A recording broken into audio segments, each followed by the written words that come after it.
أعوذ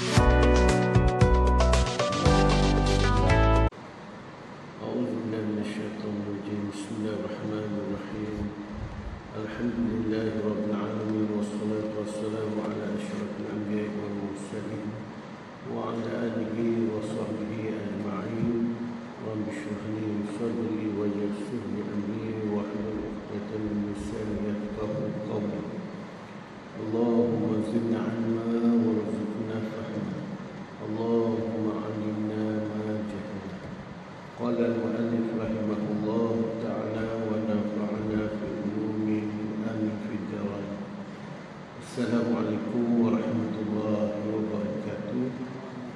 Yang saya hormati tuan-tuan imam, tuan bilal, pengurusi masjid, barisan KJK masjid, tuan-tuan dan puan-puan dikasihi Allah Subhanahu wa taala.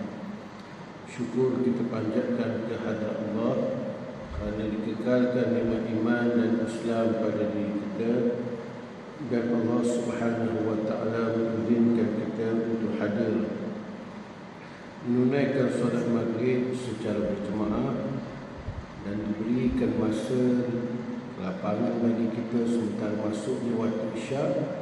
Marilah kita kongsikan beberapa perkara, moga-moga ada manfaat untuk kita bersama insya-Allah.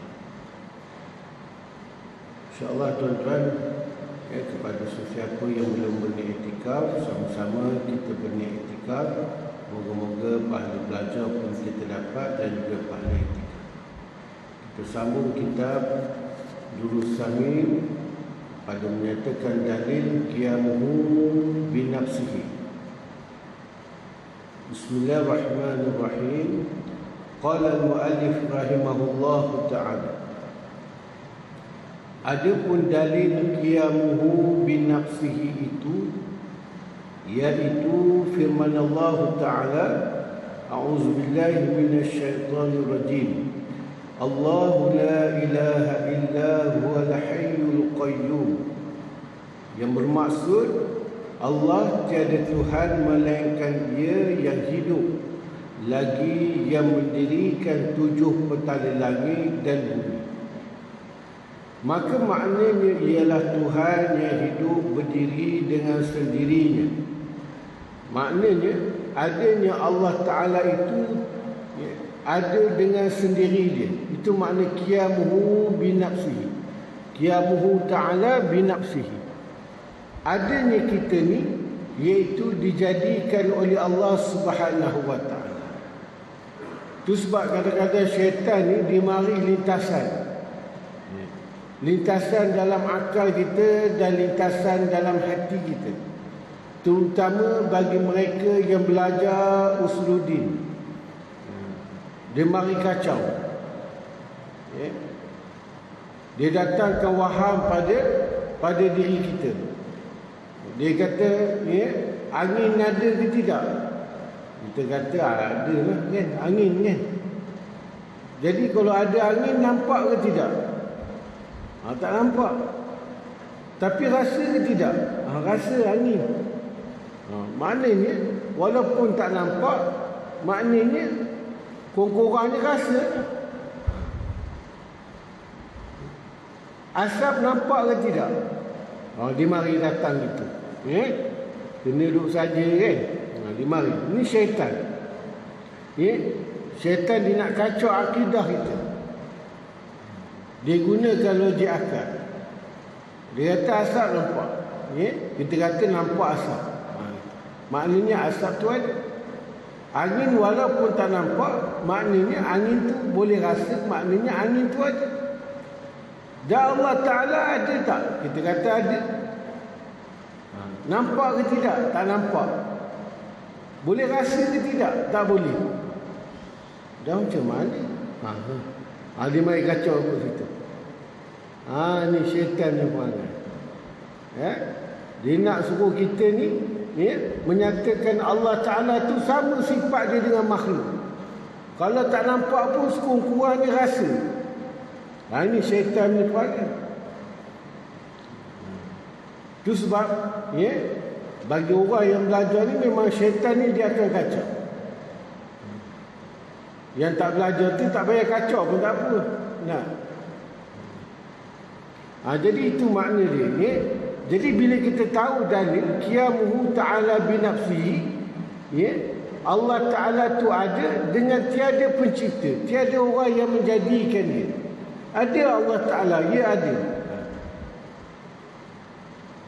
Tapi adanya dia itu tiada yang pencipta dan tiada yang serupa dengan Allah Ta'ala keadaan dia. Adanya kita, adanya makhluk ini, adanya pencipta. Itu beza dia. Dan kita tak akan terima adanya makhluk, tiada orang yang menjadikan dia. Akal kita tak boleh terima. Tapi kena yakin bahawasanya ada Allah Ta'ala, tiada pencipta. Itu bezanya.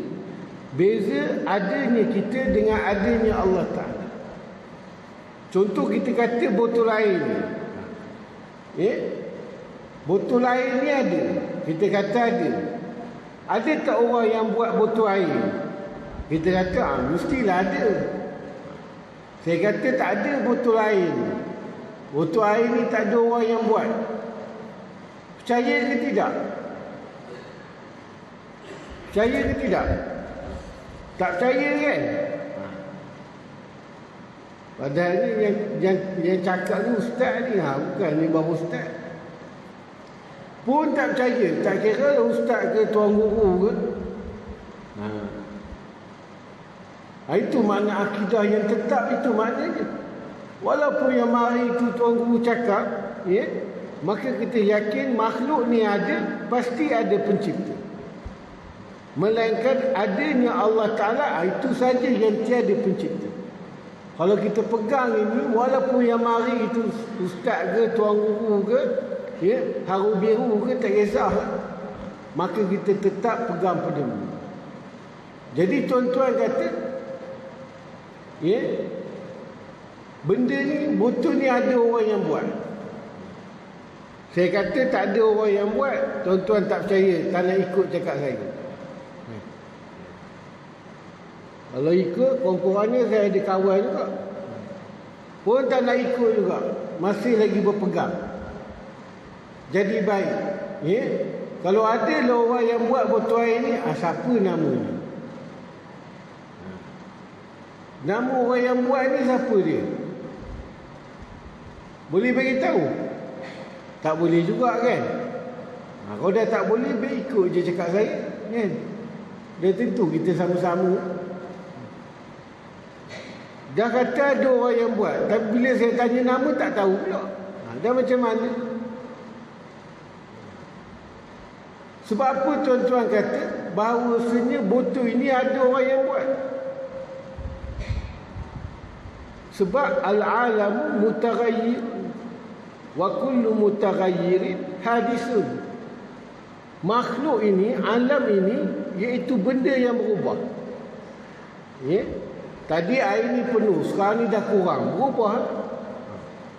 Dan setiap benda yang berubah itu adalah makhluk. Itu beza. Begitu juga dengan alam ini. Alam ini, walaupun kita tak tahu bila Allah Ta'ala jadikan dia, tapi kita pasti bahawasanya alam itu ada pencipta. Bukti dia apa? Tadi siang, sekarang dah gelap, dah malam. Jadi perubahan itu menunjukkan alam ini juga adanya pencipta. Ya? Itu dia. Dan dalil asli iaitu kata Syekh radhiyallahu anhu, wa amma burhanu wujudu qiyamihi ta'ala binafsihi fali'annahu law ihtaja ila mahalli lakana sifatan wa sifatu la tattasifu bi sifatil ma'ani walal ma'nawiyyati wa maulana jalla wa azza yajibu ittisafuhu bihima falaysa bisifatin walau ihtaja ila mukhassisin lakana hadisan kaifa wa qad qama al-burhan ala wujubi qiyamihi ta'ala wa baqaihi. Dan ada pun tanda wajib berdiri dengan sendirinya, adanya Allah Ta'ala dengan sendirinya, yakni dengan zatnya. Maka kerana bahawasanya jikalau berkehendak ia kepada zat, nescaya adalah ia Allah Ta'ala itu sifat. Kalau kita kata Allah Ta'ala berhajat kepada zat yang lain, maknanya kalau Allah Ta'ala berhajat, berkehendak kepada zat yang lain, maknanya Allah Ta'ala itu sifat. Maka bila sifat itu, nescaya tiadalah ia bersifat dengan sifat ma'ani. Kalau dah dia itu sifat, mana mungkin sifat lain nak tumpang pada dia. Contoh kita kata tiang tu lah. Tiang tu adalah zat. Sifat dia apa? Sifat dia putih. Jadi putih duduk pada tiang. Dia tak boleh putih tu dia terawam gitu, tak boleh. Sebab putih ni adalah sifat. Macam besar, kecil, lebar, panjang, itu adalah sifat. Bila sifat, dia kena duduk pada benda. Jadi kalau kita kata Allah Ta'ala itu sifat, macam mana sifat ma'ani, sifat ma'nawiyah, kudrat, iradat, qadiran nak duduk pada sifat? Maka mustahil.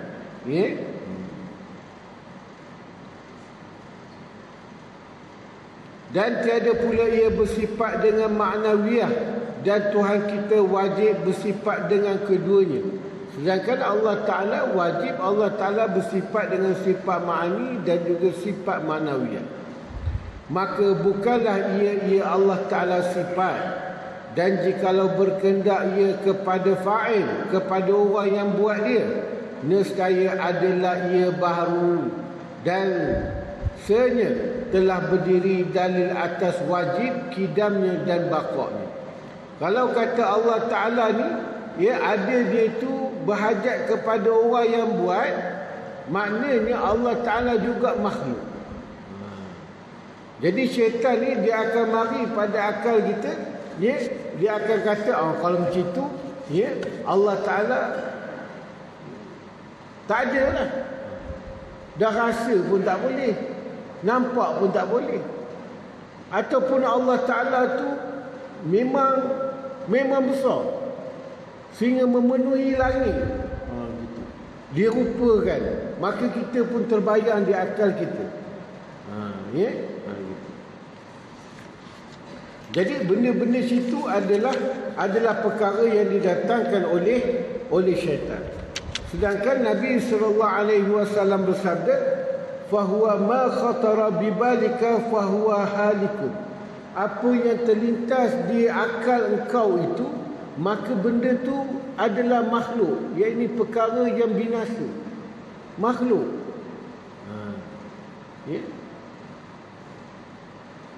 Wallahu subhanahu wa ta'ala bi khilafi zalika. Dan Allah Ta'ala ni bersalahan daripada yang demikian itu, demikian yang engkau fikirkan. Adanya Allah Ta'ala itu dengan tiada pencipta dan tiada permulaan. Ini wahdaniyah. Ini qiyamuhu binafsi, iaitu adanya Allah Ta'ala itu dengan sendiri dia. Tiada pencipta. Kalaulah Allah Ta'ala ni ada pencipta, maka membawa kepada dur dan juga tasasuf. Maknanya Tuhan A jadikan Tuhan B, Tuhan B jadikan Tuhan C. Tuhan C maknanya boleh jadikan Tuhan A pula. Maknanya masing-masing Tuhan. Penyudah ni tak tahu siapa dia Tuhan.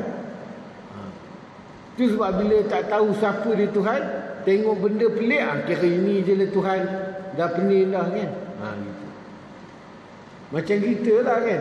Kita nak pilih kain, yang ni pun cantik, yang ni pun cantik.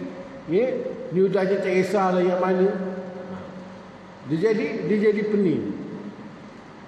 Itu sebab adanya Allah Ta'ala itu tiada pencipta.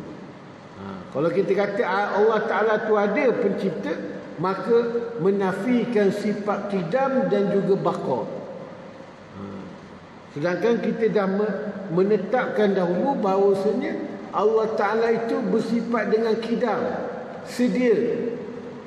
Apa makna sedia? Adanya Allah Ta'ala tiada permulaan, itu makna sedia. Ya. Jadi kalau kita kata Allah Ta'ala itu ada pencipta, maknanya Allah Ta'ala itu juga ada permulaan. Mana? Wallahu bi khilafi zalika. Allah Ta'ala tak sama dengan apa yang kita sangkakan. Itu bezanya adanya Allah Ta'ala dan juga adanya kita. Qala al-mu'allif rahimahullahu ta'ala, dalil wahdaniyah. Adapun dalil wahdaniyah Allah Ta'ala iaitu seperti firman Allah Ta'ala, wa ilahukum ilahun wahid, dan Tuhan kamu itu Tuhan yang satu. Ya, satu. Dan lagi firman Allah Ta'ala, qul huwallahu ahad, katakanlah olehmu iaitu Allah itu esa. Maknanya Allah Ta'ala tidak berbilang-bilang. Allah Ta'ala tidak, ya, bukanlah Tuhan ni jaga langit, Tuhan ni jaga bumi, Tuhan ni jaga air, Tuhan ni jaga bukit, bukan. Allah Ta'ala itu esa. Maknanya tidak berbilang-bilang. Dan kata Syekh radhiyallahu anhu, wa amma burhanu wujubil wahdaniyati lahu ta'ala fali'annahu law lam yakun wahidan lalizama an la yujada syai'un minal alami liluzumi ajzihi hina izin. Dan ada pun tanda wajib wahdaniyah bagi Allah Ta'ala, maka kerana bahawasanya jikalau tiada ia itu esa, nescaya bahawa tiada dapat sesuatu daripada alam ini, kerana lazim lemahnya pada ketika itu. Jadi maknanya kalaulah Allah Ta'ala lebih daripada satu, nescaya takkan wujud alam ini. Kan? Sebab Allah Ta'ala beritahu, ya, lau kana fihima alihatani la fasadata. Kalau ada dua je Tuhan, usahakan banyak, dua je, ya, nescaya hancur habis muka bumi. Mana tak hancur? Tak. Tuhan A kata dia nak buat bukit, Tuhan B kata jangan buat bukit, sekarang, ya, kena orang yang sembah aku, kan? Kena rumah orang yang sembah aku. Tuhan A kata aku nak turunkan hujan, Tuhan B kata tak boleh, ini orang aku, tak boleh turunkan hujan. Masing-masing kuasa. Itu sebab ketua ni dia tak boleh ramai. Kalau ketua ramai, masing-masing nak buat kepala, ada dia hancur habis lah. Ya? Hancur habis lah satu-satu organisasi. Itu sebab bila ketua, maka dia kena sorang. Begitu juga dengan rumah tangga. Ya, rosaknya rumah tangga bila ada dua ketua, jadi hancur habis.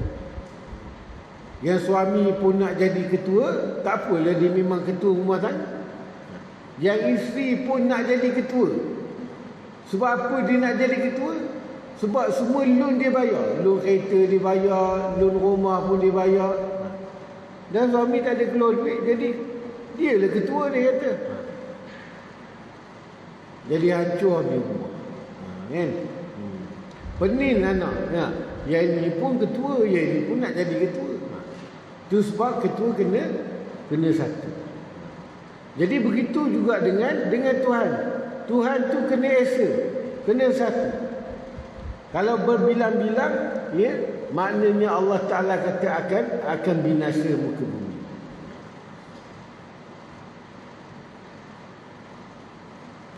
Yakni adalah terdahulu wajib umum kudrat Allah Ta'ala dengan segala mungkin. Maka jika kita takdirkan ada maujud yang lain daripada kudrat Allah Ta'ala atas suatu mungkin. Barang mungkin ada dia seumpama barang yang ada pada Tuhan kita Jalla wa'azza. Nescaya lazimlah tak kala takluk akan demikian itu suatu itu dua kudrat. Bahawa tiada dapat suatu dengan keduanya daripada alam ini, kerana lazim atasnya itu daripada tahsilul hasil. Jadi maknanya kalau Tuhan A itu dah buat bumi, Tuhan B itu kalau buat bumi, maknanya dinamakan benda yang dah ada dijadikan. Jadi membawa kepada lemah. Walaupun dijadikan bumi juga, tapi Tuhan A ni dah jadikan awal lagi, membawa kepada Tuhan Tuhan B ni lemah. Sebab dia dapat ditandingi oleh Tuhan A.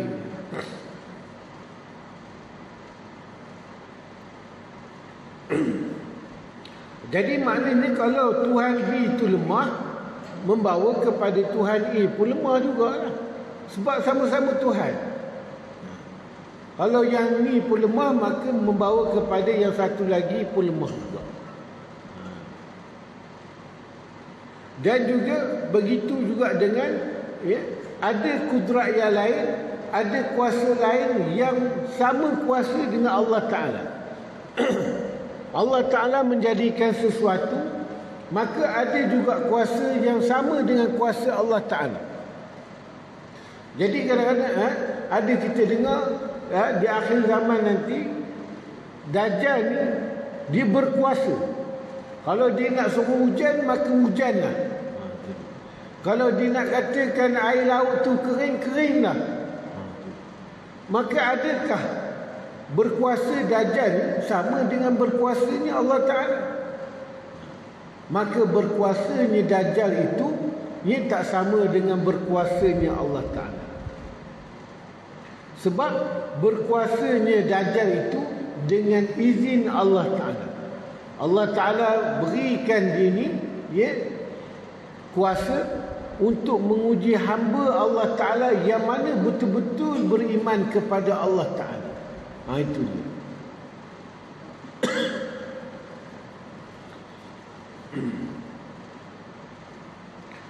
Jadi maknanya kalau yang Dajjal itu, iaitu kuasa yang diberikan oleh Allah Ta'ala. Kalau Allah Ta'ala tak izinkan, maka tak boleh juga Dajjal. Tapi Allah Ta'ala izinkan Dajjal ni untuk menguji yang mana hamba-Nya yang beriman. Sama juga dengan syurga, neraka, loh, kan? Syurga, neraka ni kekal. Adakah kekal syurga, neraka ini, roh ini, sama dengan kekalnya Allah Ta'ala?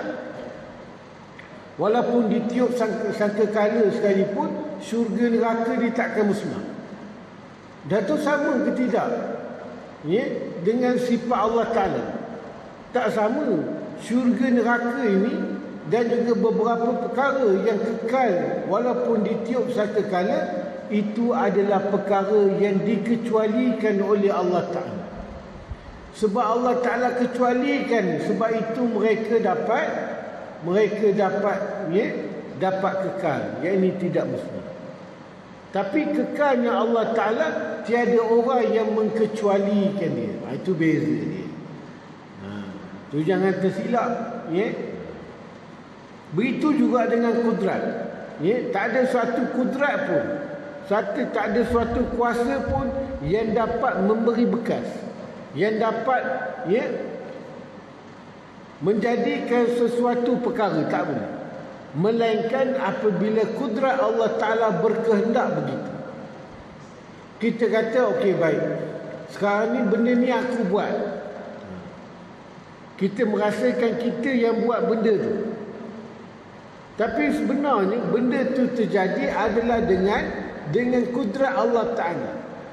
Allah Ta'ala yang izinkan benda tu terjadi. Kebetulan benda tu terjadi sama dengan apa yang kita buat. maka benda tu pun terjadi. Kalau kita katalah kita yang buat, kenapa anak kita 6 orang, 2 orang je yang berjaya, 6 orang kita hantar sekolah tahfiz, tapi 2 orang je yang dapat hafal 30 juzuk. Yang lain hafal juga, tapi yang seorang ni hafal 3 juzuk. Yang orang ni, yang seorang lagi hafal juga 30, tapi juzuk yang ke-30. Yang seorang lagi masuk dah tahfiz tapi lari malam. Habis yang seorang lagi tak ada daftar, lari lah. Kalau nak ikut kita, kalau kita 6 kita nak jadikan hafiz ataupun hafiz lah. Itu kalau kita rasa kita yang menjayakan anak kita. Kita yang berkuasa untuk menjadikan anak kita hafiz ataupun hafizah. Kenapa semua anak kita tak jadi? Itu maknanya kuasa Allah Ta'ala yang meluluskan perkara tersebut. Kalau benda tu terjadi cuma kebetulan saja dengan kita punya kehendak, itu saja. Itu sebab kalau kita faham betul-betul, tak ada sesuatu pun yang memberi bekas, maka kita takkan berharap kepada makhluk. Sebab kalau kita berharap kepada makhluk, makhluk tersebut tidak boleh meluluskan apa yang kita hajati. Tu Allah Ta'ala kata dia itu hidup. Jadi bila hidup ni, maka berhajatlah kita pada Allah Ta'ala. Kalau kita nak mohon apa, mohonlah pada zat yang hidup. Kita berhajat kepada makhluk, kita minta supaya dinaikkan pangkat, pergi merayu dekat bos, minta bos ni ejah kita supaya kita ni naik pangkat. Bos kata tak apa, hujung bulan ni tak, kamu naik pangkat. Sampai hujung bulan pangkat kita tak naik, pangkat dia pula yang naik. Dia fikir daripada aku naikkan pangkat dia, baik aku naik pangkat aku. Aku pun nak pencen lah. Gitu. Kita mengharap kepada makhluk. Kita mengharap kepada anak kita mendoakan kita. Aku tak apa, anak ramai, anak 8 orang. Kalau aku meninggal pun anak-anak ada doakan aku. Menantu ada doa 8 orang menantu. Dah 8 orang anak, tak. Dia orang usahakan nak doakan kita. Subuh pun pukul 8. Dia macam mana nak doakan kita? Dapat di semayang subuh ujung-ujung pun dah alhamdulillah. Gitu. Itu sebab kalau kita tunggu anak dan juga menantu kita yang buat amal untuk kita, jangan tuan-tuan. Bila kita mengharap takut jadi kalau mengharap kepada orang lain, doa harap-harap nak lama terap. Jadi antara kita hidup, maka kita buatlah amalan. Dah tentu benda tu terlaksana. Kita tinggalkan harta kita. Kita mengharapkan supaya menantu kita ni sedekah.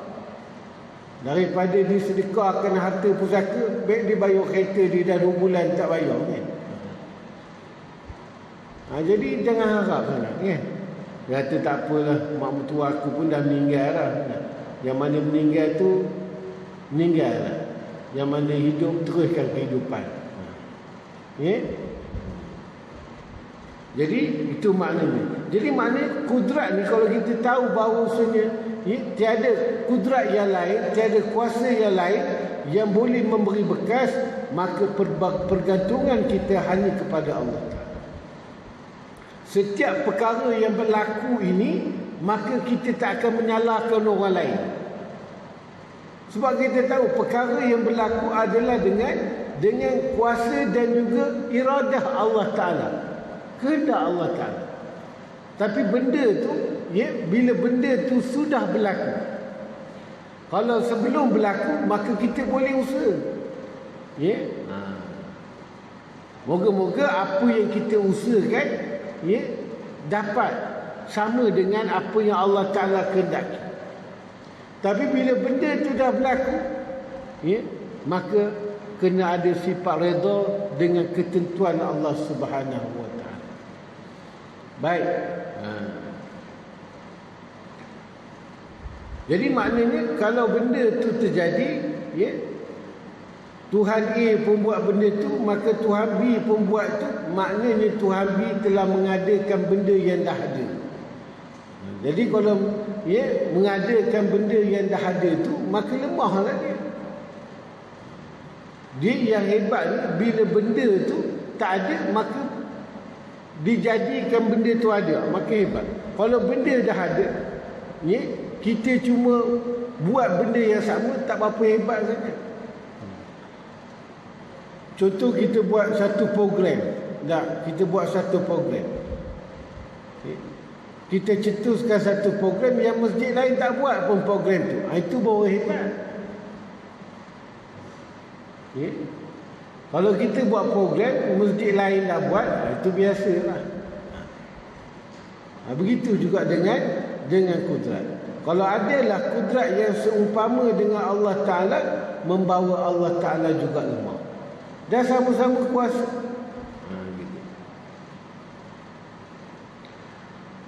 Qala al-mu'allif rahimahullahu ta'ala, maka nyatalah kita ketahui bahawa tiada memberi bekas, tiada memberi kesan bagi kudrat kita pada suatu daripada segala perbuatan yang ikhtiariyah. Dan jikalau tiada, nescaya lazimlah lemah kudrat Tuhan kita. Maka wajib kita i'tiqadkan bahawasanya Allah Ta'ala menjadikan bagi segala hamba itu kudrat atas perbuatan mereka itu yang ikhtiariyah disertakan dia, dan tiada memberi bekas padanya, dan hanya memberi bekas itu kudrat Allah Ta'ala sendirinya. Cuma Allah Ta'ala jadikan kudrat hambanya itu menjadikan sesuatu, melakukan sesuatu perkara itu, iaitu hanya atas dasar usaha saja, bukan atas dasar benda tu berlaku. Tidak, itu usaha hamba saja. Kadang-kadang kita nak benda begini, jadinya begini, pun ada juga. Kita nak masak nasi, tapi jadi bubur. Bubur tu kita nak je, kita tak nak bubur tu, kita nak masak nasi, kan? Yang kita nak jadikan nasi, tapi kenapa jadi bubur? Maknanya ada kudrat lain, ada kuasa lain yang mengatasi kuasa kita.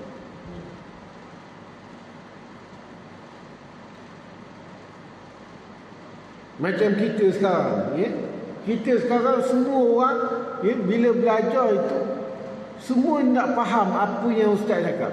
Betul tak? Kalau boleh apa yang ustaz cakap, balik tu boleh cerita pada pasangan dia ataupun pada anak dia. Tapi berapa ramai orang yang hadir pengajian keluar daripada pengajian yang faham? Tak ramai. Walaupun kita usaha, tapi yang memahamkan kita adalah Allah Ta'ala. Yang ustaz ni walaupun hebat tak mana sekalipun, keluar TV ke, keluar radio ke, keluar YouTube ke, keluar TikTok ke sekalipun, dia hanya usaha saja untuk memahamkan kita. Dia pun tak boleh jamin kita faham ke tidak. Tapi kita ni bila tengok ustaz macam faham je rupa dia. Bila anak kita tanya, macam mana mak, macam mana ayah mengaji tadi, faham ke tidak? Alhamdulillah lah, okey lah, ustaz berhenti syak. Rupanya yang dia faham ni, ustaz berhenti syak-isyak, itu je faham. Dah 45 minit, setengah jam, apa pun tak faham. Dah tu yang dia tengok ustaz tu apa? Dia tak tengok ustaz sangat. Yang banyak dia tengok jam. Baik, habis itu. Ya. Jadi maknanya bila kita faham, maknanya itu adalah kehendak Allah Ta'ala. Tak semua orang boleh faham, tuan-tuan. Ya.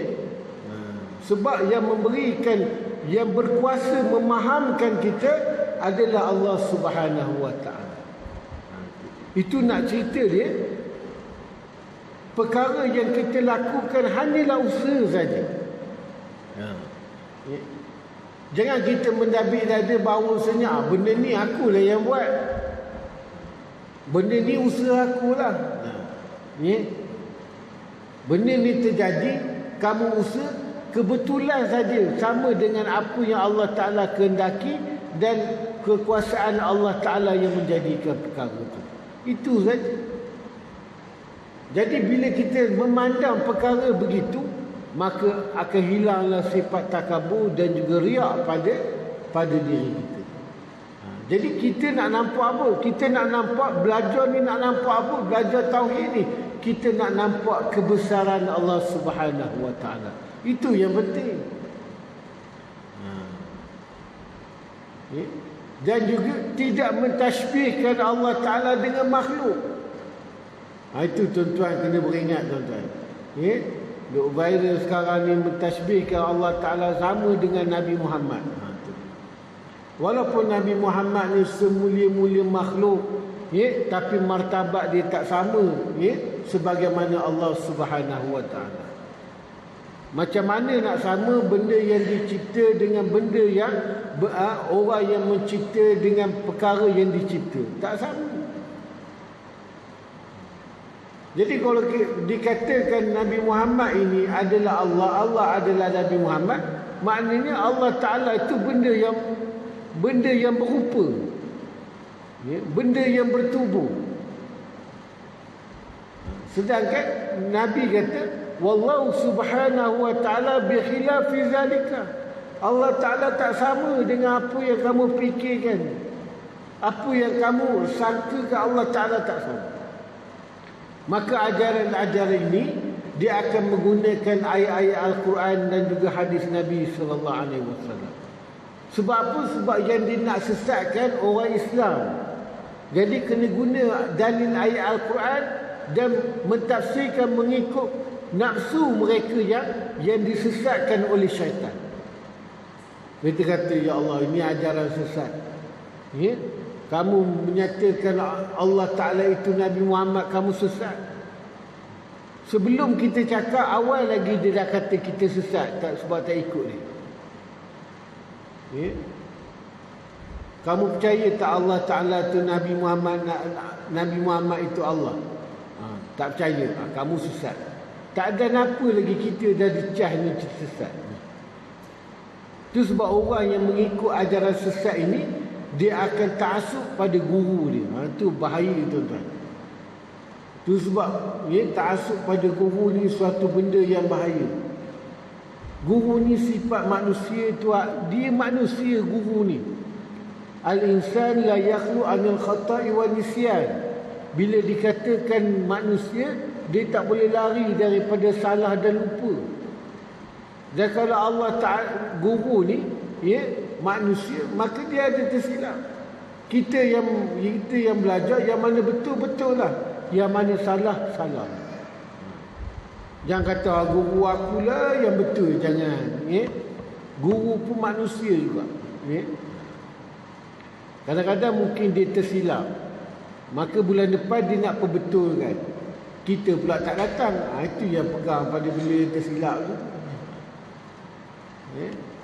Betul. Kalau ada guru yang kata, maaf saya tersilap, bulan lepas saya cakap gini-gini, hari ni saya nak perbetulkan. Itu menunjukkan bahawasanya tuan-tuan dan puan-puan belajar pada manusia. InsyaAllah, tuan-tuan. Saya ingat cukup sekadar itu dulu perkongsian kita pada hari ini. Moga-moga ada manfaat untuk kita bersama, insyaAllah. Yang mana baik datangnya daripada Allah Ta'ala, kekurangan, kelemahan dari saya sendiri hakikatnya daripada Allah Subhanahu Wa Ta'ala. A'udzubillahi minasyaitonirrajim. Bismillahirrahmanirrahim. Allahumma aftah 'alaina futuhal 'arifin kama fatata'u 'ala alladziina min qablina birahmatika ya arhamar rahimin. Walhamdulillahi rabbil alamin. Wallahu a'lam. Assalamualaikum warahmatullahi wabarakatuh.